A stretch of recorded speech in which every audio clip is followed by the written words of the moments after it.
Well, Donnell, thanks so much for spending a little time with us here today. We had a chance to catch up at a car show recently and love your story and want to dive into it here and want to dive in a little bit later on as well. Passion project for you, your dream center that you're trying to get built in Fayetteville as well. We're certainly going to talk about that, but let's go to the beginning for you. You're a Fayetteville, North Carolina guy. You're playing multiple sports growing up. When did football for you become the sport and the sport that would carry you all the way to the NFL? Well, it started out in Germany. My dad was stationed in Germany, Strasbourg military base, and I started playing soccer first. I started playing soccer, and because it was big in Germany, right? So I started playing soccer, and one thing led to another. We came back. He got stationed at Fort Bragg, and then I picked up the football and started running with it, and got good at it. People were telling me how good I was, and next thing you know, I ended up getting a scholarship from Clemson University, and then after that, getting drafted by the Chicago Bears in the first round. Well, let's go back to the military background. Did that make you a disciplined person with your dad being in the military? Absolutely. We had to walk a straight line because let me tell you, if we didn't walk a straight line, he'd get that belt out. One time I forgot to take the trash out, and that morning, where I was one of my chores is to, before I go to school that morning, and I forgot. He got up early and he dumped the trash in my bed.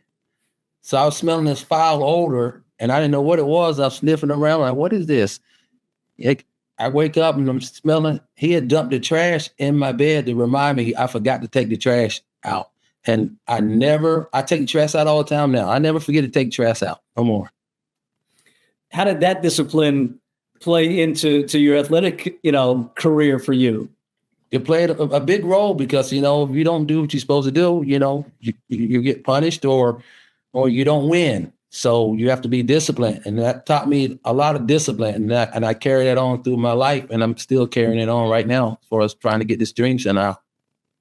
And as you mentioned too, you go from Fayetteville to Clemson. Take us through that process, the recruiting process, and how that all went down and how you became a Clemson Tiger. Well, I was recruited by all the schools in North Carolina. I was me and Tim Worley was the top two running backs in the state of North Carolina. And, he was recruited by everybody and I was recruited by everybody. And he, it was to the point where, everybody was knocking on my doorstep.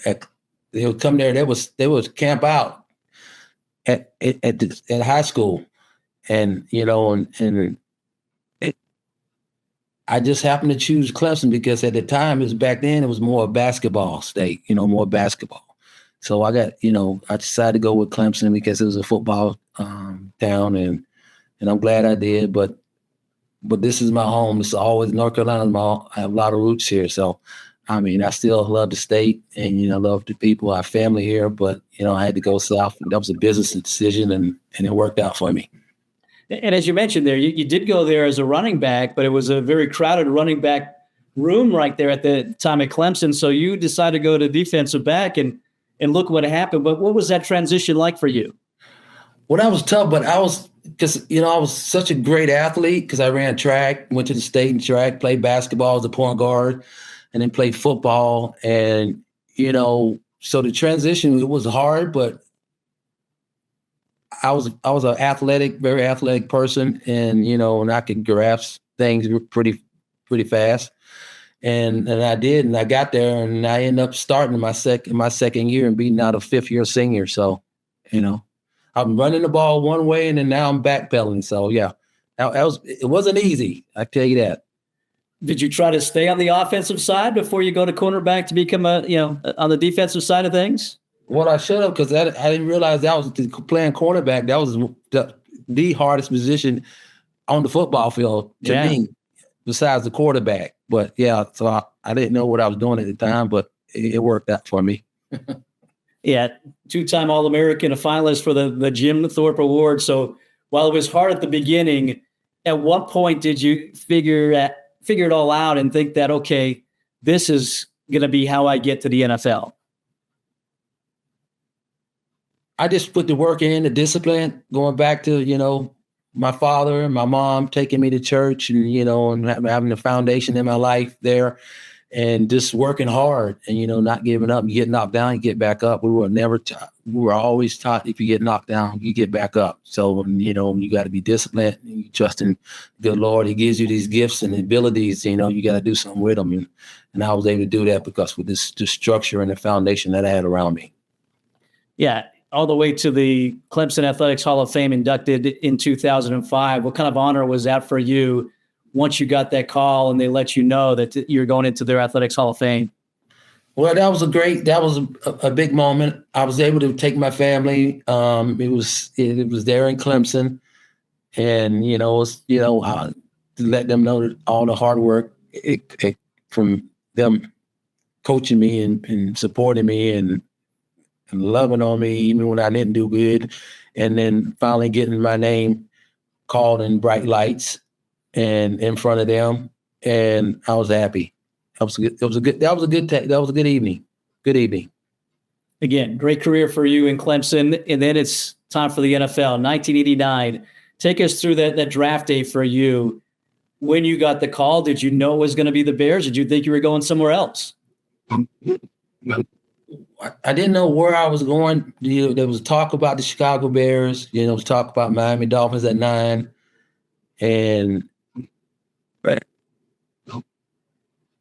but it was between those two teams. So, but I was, the Bears came on the clock and they called me and they asked me did I want to be a Chicago Bear. Mike Ditka did. And I said yes. So, but those were the two teams, not Miami at 9, at 10 and 11, Chicago Bears. And then, I got the call. Yeah, 11th overall. Did you think you were going to be that high up? Is that what you were hearing? I did, because me and Deion was the top 2 cornerbacks in the nation. And once he came off the board to Atlanta, the 4th pick, I think, and then so I knew I was going to be the next corner pick in the draft, and it happened to be the Bears, Chicago Bears. Most of your career in Chicago, it started with Mike Ditka, and then Dave Wanstead took over. But let's start with Ditka. What was he like as a head coach, especially, the 85 team, great defensive team. You're on the defensive side of the ball. What was it like playing for him? He reminded me of my father. He's his tactics. He was strong. He was hard. Core. You had to do your job or you get in your face. So he was that type of coach. But I'm glad, I was used to him because when I was at home under my family's, my house, my house, my mom's house and dad's house, I was, had to do the right things, and that gave me tough love a lot of the time. So he was that type of coach, and they just won the Super Bowl in 1985. And I got a chance to play with most all the guys that were still on that team that won the Super Bowl. So I had to have my stuff together. And I think I did a pretty good job, but it was just training from when I was a little growing up in my family's house, my mom and dad's home. That being said, what was your welcome to the NFL moment playing with some of those guys? Was there a moment that sticks out in your mind that you figured out, okay, this is a little bit different than it was in college? Well, when I got in the huddle, went practice, and then I got a chance to, and Mike Singletary, with those eyes, he's like this, he's looking at you, he's looking at me, he's not looking at anyone else, he's looking at me because I'm a rookie. And he said to you ready to go? He said, we drafted you for a reason. So, that was kind of, a little scary for me. Coming out of college, you've been the man in college, and then you go there and these guys just won the Super Bowl, and then he's looking at me with those eyes, and I'm like, oh boy. Weird. At what point did you feel like you belonged? Again, a top pick, as you said, a lot of expected from you, but was there a moment where you finally felt like you belonged? Well, when we was in Germany, you play games overseas. We played 49 Joe Montana, Roger Craig, and Ronnie Lott, and Jerry Rice. And Raffman was the fullback. Yeah. Training camp up there in Germany, and they came at me with a running play. Well, the back came out for a short pass. Joe Montana threw the ball to him, and I wrapped up. You don't supposed to hit and tackle and take him to the ground, but I wrapped up, And then he tried to run over me, so I picked him up and I slammed him. I body slammed him. And I never forget this. And I went back to the huddle and they said, see, Lee's a good player. So I got their respect. And then it just motivated me to work even harder and play and try to compete and win, especially on the defense side of football. Yeah, times are a little bit different. You could body slam a guy back then, and I'm sure no flag, right? No flag. It was practice, and then this practice. And what pissed him off, the guys on his side of the ball, the offensive guys, they were all like, "Oh wow, I was a rookie, body slamming Raffman, fullback. It's 230, 40 pounds. Then we get in the game. We play the game the next week. Well, yeah, and he came at me again, and I know they were going to come at me and pick on me because I got him in practice. So, but I tackled him. I went low, but I didn't body slam him. But he was ready to run me over. He was a little hot.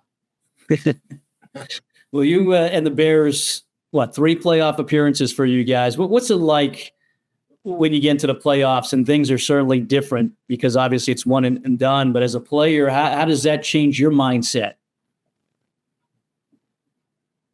Well, because if you don't win, you go home. So you got to prepare during the week, and coach, he made sure we were prepared on offense, defense, and special teams. And, I think we made it to the playoffs 4 times that he was there. And he just wanted us to do our best and go out and compete. And because we had a great, game plan and yeah. And you guys, a couple of times you finished first in the Central Division. Unfortunately, you didn't get to the Super Bowl, but, are those seasons that you remember fondly, the seasons that you had, those great records that you had?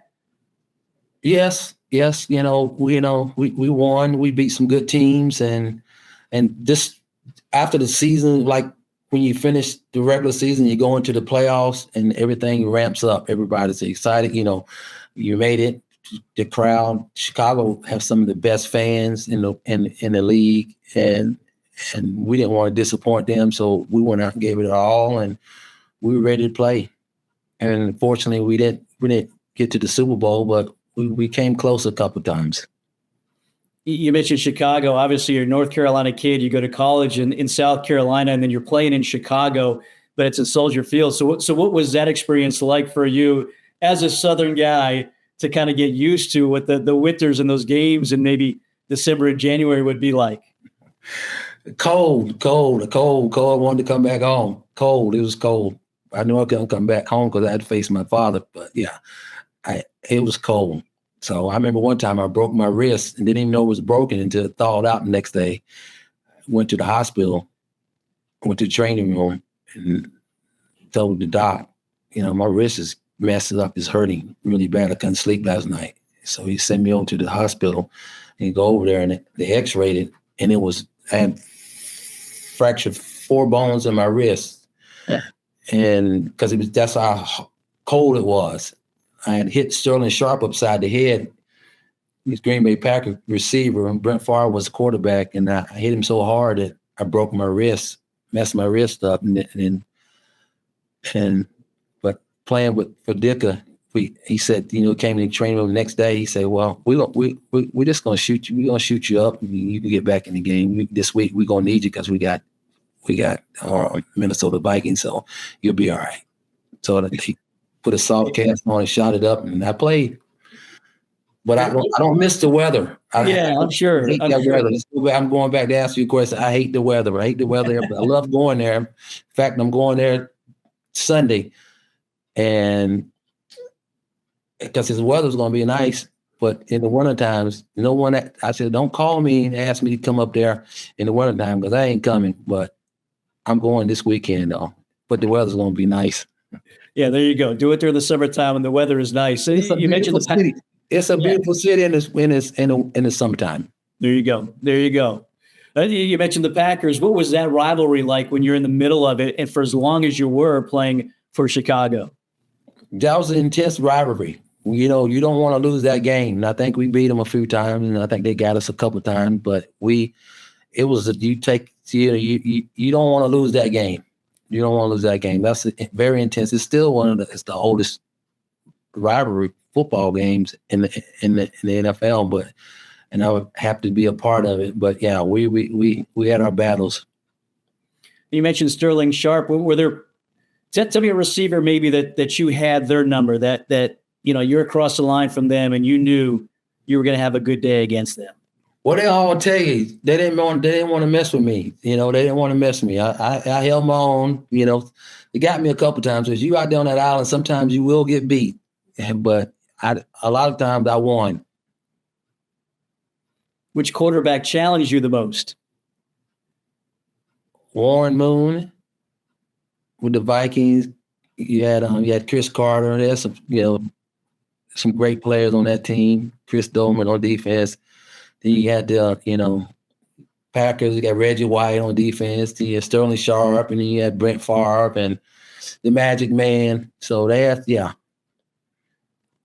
some good talent during those days. You're there. So 89 to 96. Barry Sanders with the Detroit Lions. Yeah, the division was black and blue like division. They call it. him. It's a tough division. We had a lot of we had some fun times, and we had some we battled.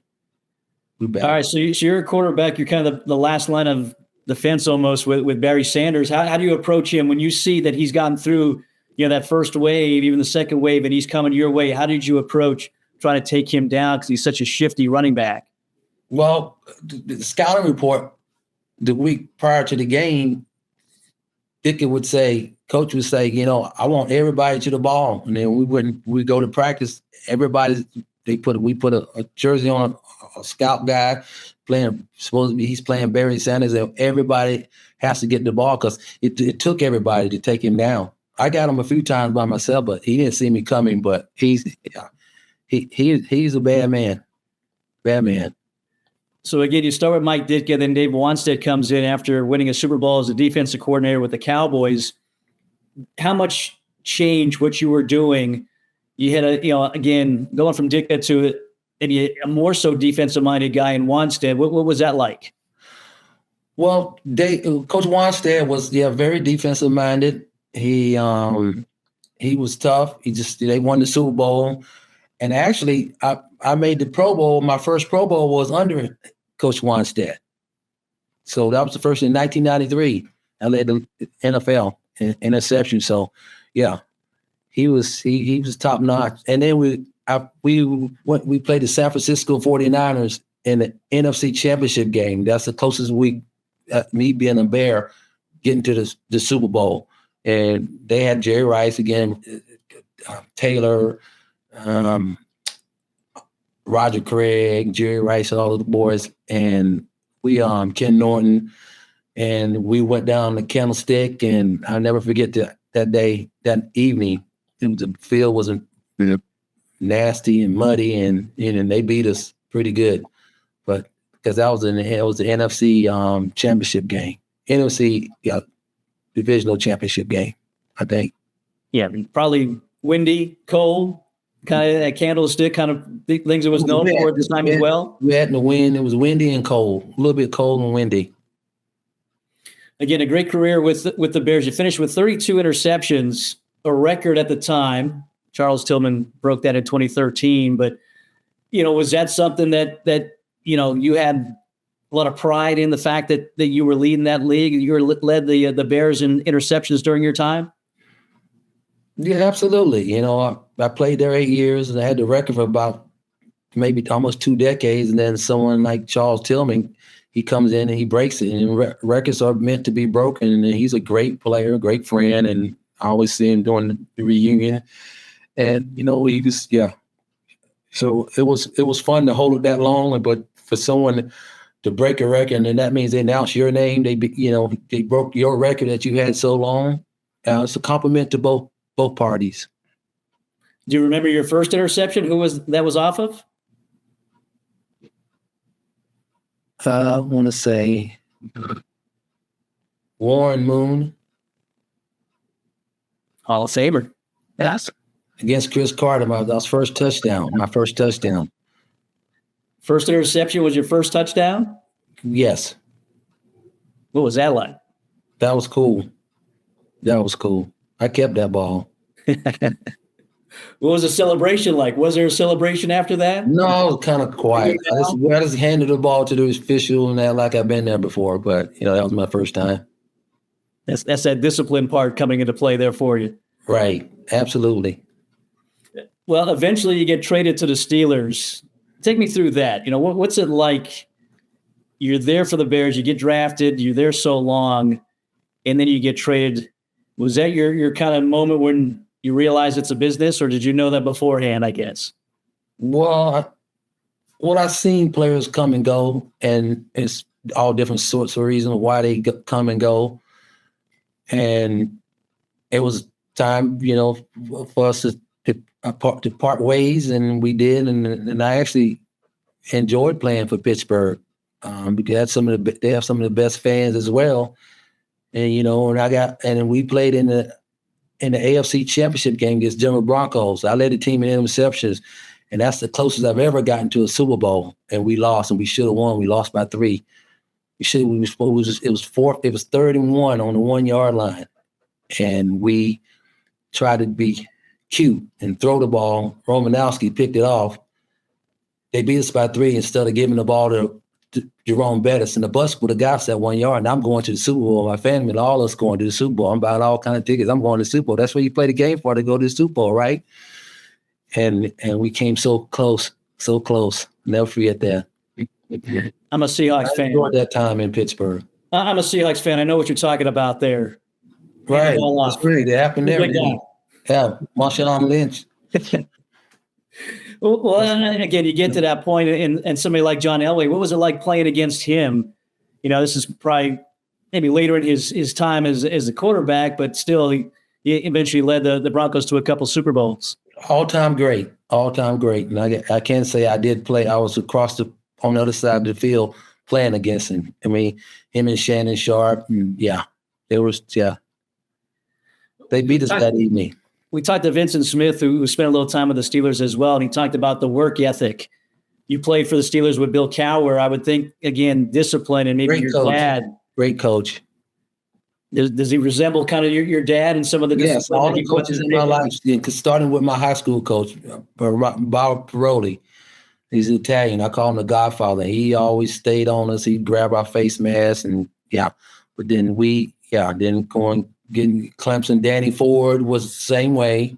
And, he was tough. And then we get on Ditka and then Wanstead and then Cowher. Then I come here, and my last team I was on was Carolina Panthers with Don Capers.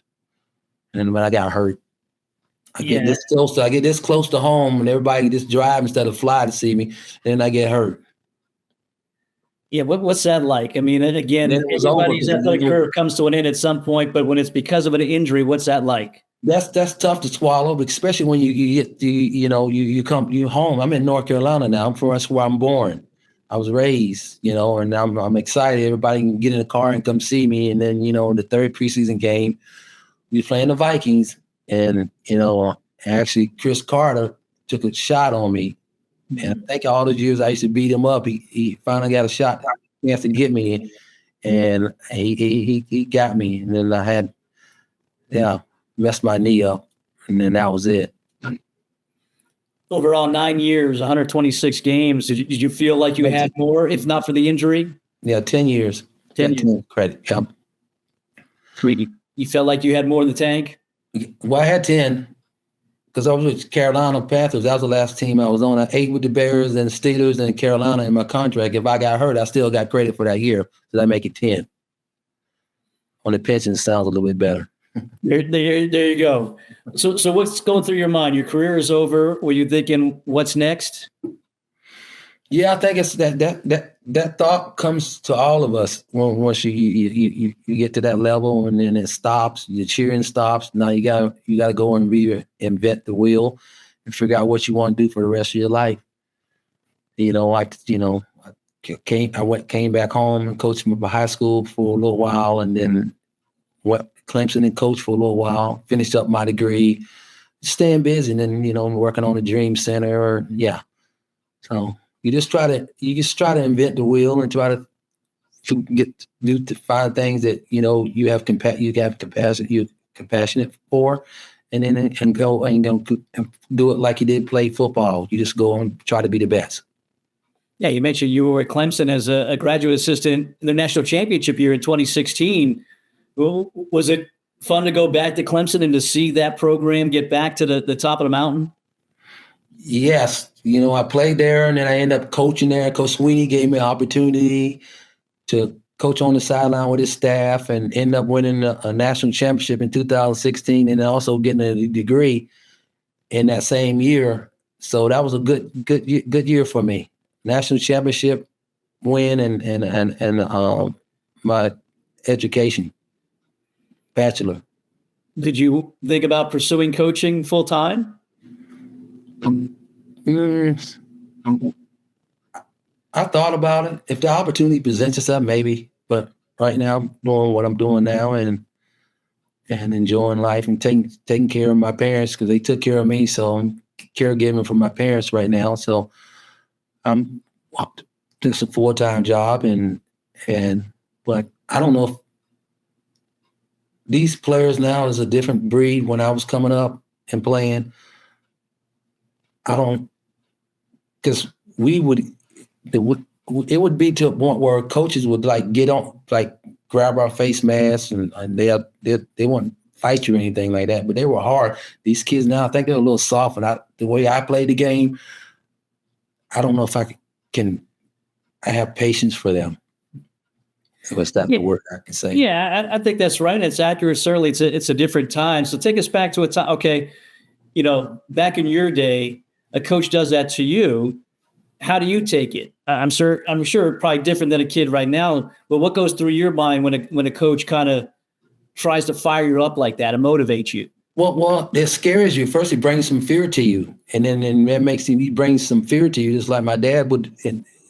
Dumping that trash in my bed or taking a belt to me, it brings some fear in you, make you want to do the right thing. But now I just think these kids, if someone gets a little too aggressive to them, they may just walk off and quit. Let's circle back to your dad here and what you're doing now. The Donnell Woolford Dream Center in Cumberland County there in Fayetteville. And tell us, the purpose behind that, what you're trying to do and why you're trying to put this and build this center. Well, the name of the center is going to be called the Donnell Woolford Dream Center, and it provides resources for military veterans, children at risk, and senior citizens. And I think by me being grown up in the military, I see the things that go on there, suicide. I don't know if you guys know that, it has a high suicide rate in the military and for the soldiers and stuff. I just want to build something so they can come and be safe and loved because, sometimes they're forgotten about. And the senior citizens, I don't think they get treated well either. And then you got the kids at risk. And there's kids that lost. I had the Boys and Girls Club in Fayetteville, my hometown. I would go to it all the time. And it kind of kept me off the streets and out of trouble. So I want to give them a safe haven where they can come and relax and feel loved and and grow and give them all the tools they need to be successful. Yeah, some of the things you're talking about with military, especially, did you see that with your dad? Did your dad ever talk about his time in the military, his service, and what he did, or is that something that he never spoke about? Well, he doesn't speak about that, and I don't ask him. I can hear from other veterans. I can hear from other people, but he doesn't talk much. Like when he was in Vietnam and the Desert Storm and the wars, I don't want to ask. I don't want to rehash that unless if he wants to talk to me about it, then I'll entertain it. But I don't talk to him like that. You were telling me before, so you bought this land a while ago. Was it during your playing days with kind of this vision, what you wanted to do afterwards? Well, my back then they didn't have cell phones. My mother called me, and we had 3 phones in the locker room, and I come off the field, and Gary Hager, he was the manager at the time, and he said, they called me Woody.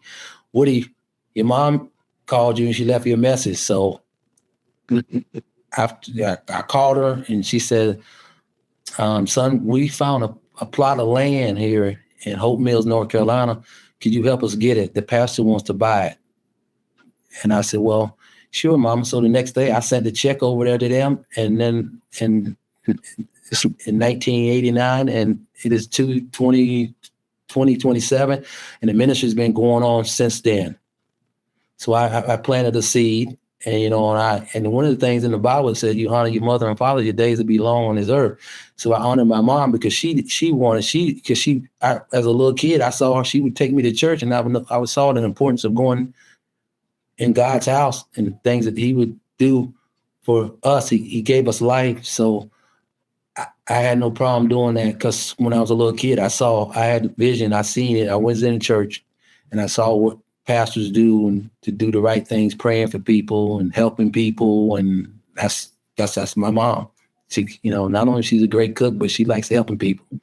So I said, so now another stage of a part that I want to work on and get the center out the ground. And, I have like 15, 18 acres. And then I want to build a center and keep the momentum going and keep doing the right thing to impact my community. Yeah, you're somebody obviously that has a stage, has a presence because of your time in the NFL. How important is it to utilize that for something like this?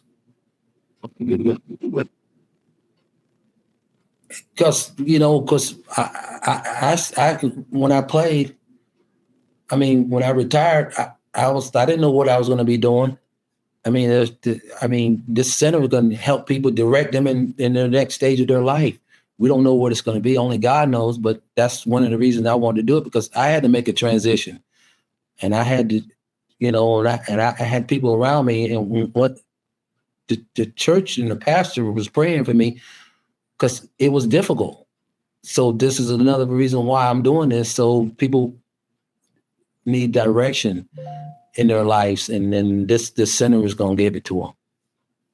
All right. So how can we help you? What do you need? If somebody's watching now, what do you need to help, take the next step with this center and eventually get this thing built and be able to help out, as you said, the military, children, and seniors as well in your community? Well, funding right now, we're seeking funding right now. That would help.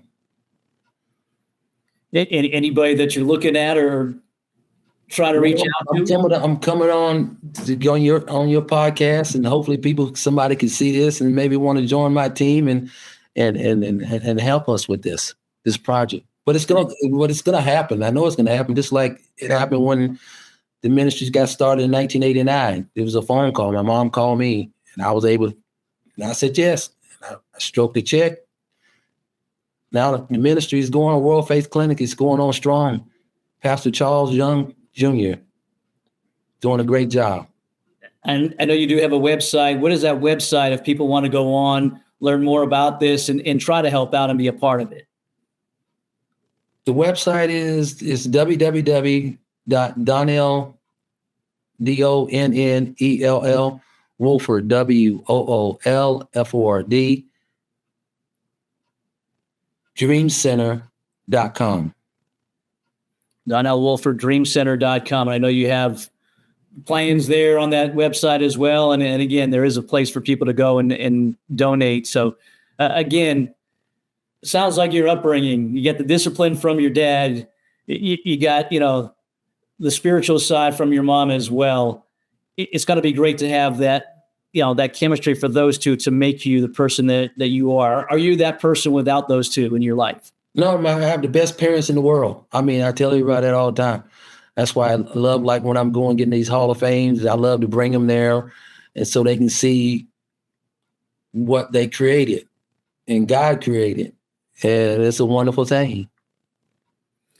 We'll leave you with this. The Bears talking about going to Indiana, just I guess across the water there. What's when you saw that, and we talked about Soldier Field in Chicago as well. Do you think it loses some of what Chicago Bears are if they do in fact move?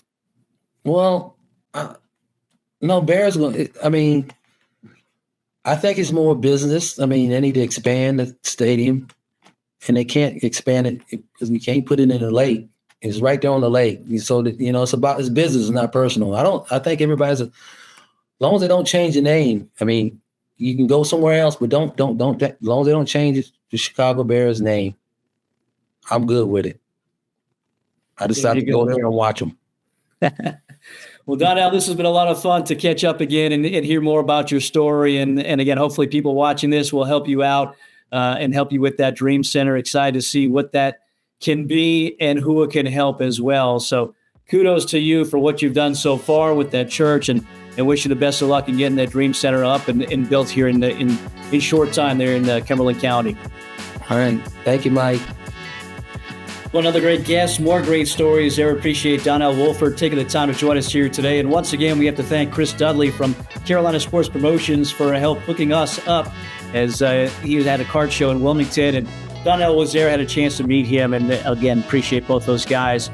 And do your part. Help them out. Go check out Donnell Woolford at dreamcenter.com. Get some more information to see how you might be able to help out with that building he's trying to build for military, for seniors, for children as well in Hope Mills in Cumberland County, North Carolina. So great stuff from him. We appreciate him joining us here today. As always, we appreciate you for watching, for listening, and we invite you to like, to subscribe, to share what we're doing. Great guests all summer long here. We're in a good run right now, but we certainly need your help as well. Subscribe and share what we're doing as we try to continue to grow our show here. For J.R. Quimby, our creator, producer, and director behind the scenes, I'm Mike Vaccaro. Thanks for watching. We'll see you next time, another episode of In the Front Row. Have a great day, everybody.